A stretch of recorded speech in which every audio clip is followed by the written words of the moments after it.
Hiya Jack, well done today. Hope you found it helpful. Just going to run through a couple of things that we discussed there in the session. Firstly, with regards your grip.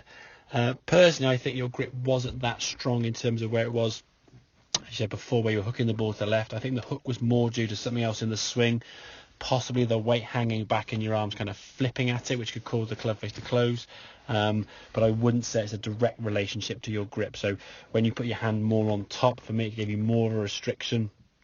It tightened up your shoulder and your chest and actually had more of a negative effect long term on your game. So try to maintain a sort of more comfortable grip, and we'll see from there how it goes on in the future. But in terms of the actual swing itself, as we discussed, obviously the weight shift with the body and the arms then folding up through impact. Obviously when you've got a better grip and you're not looser, your arms can fold a lot better. If we look on the left hand side, you can see the lines I've drawn here now. Now the red vertical line is where your peak of your cap is going to get to as you come into impact. You can see now as you come into the golf ball now, start to pull the arms down, probably a lot of muscle mass working here now, and that sort of pulling with the arms here and the speed being created throws your body back behind the golf ball. And you can see now your divot starting behind the ball, hitting the ball fat, and the ball then not going very far, and generally that's the right and a weaker shot. So the focus now is to try and get that body to shift a little bit more to the left hand side, sitting with the lower half. Get that weight pushing down now more through the left foot as you come back down. If we look here on the right hand image now, again, same pretty good backswing. Get the golf club to a nice sort of full backswing there, good shoulder turn.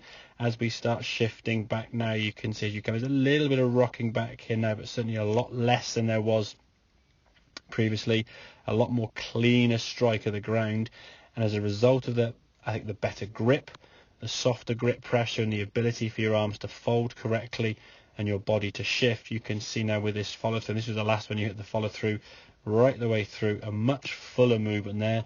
If we just sort of pause and hold that position there for a second, that looks pretty darn good to me. All the weight now down to your left side, your right hip you can see is fully rotated, right shoulder, clubs wrapped around your head, all the weight now onto that left foot. Compare that to this one here now, where left elbow is getting quite high, left heel sort of rolling, right foot still sort of supporting a bit of the weight there as you come back down through, and then not really sort of coming off that right side there. Look at your right foot compared to that, it's not really sort of pushed off on the ground, so your foot action was being affected by this sort of weight shift, and obviously as a result of that, your contact and where the ball's going to go. So to summarize all that up, as a grip pressure nice and loose, grip position go with a comfortable version. As I don't think it was that strong where you were today when you were holding it comfortably, so stick with that and we'll take it from there.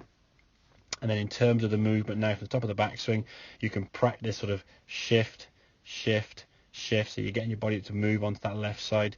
Another drill we can perhaps go through a bit more detail next session, but you can practice up against a wall, get yourself up against a wall. Then what you're trying to feel now is your lower half sort of bumping into that wall edge. You can see a little bit of daylight on this one still. We can bump that left hip towards that wall, get the feeling of that movement onto that left side. Just going to improve your impact position and the overall control of that golf club, as we said, one of the main keys in being a good golfer. So work on that shift, work on that folding with the arms as you go through, get yourself a nice better fuller follow through, see those balls flying further and straight down the fairway. Hope those scores starting to come down. So hope that makes sense. Any questions, obviously feel free to give me a shout, and I'll catch up with you soon. Cheers, Jack.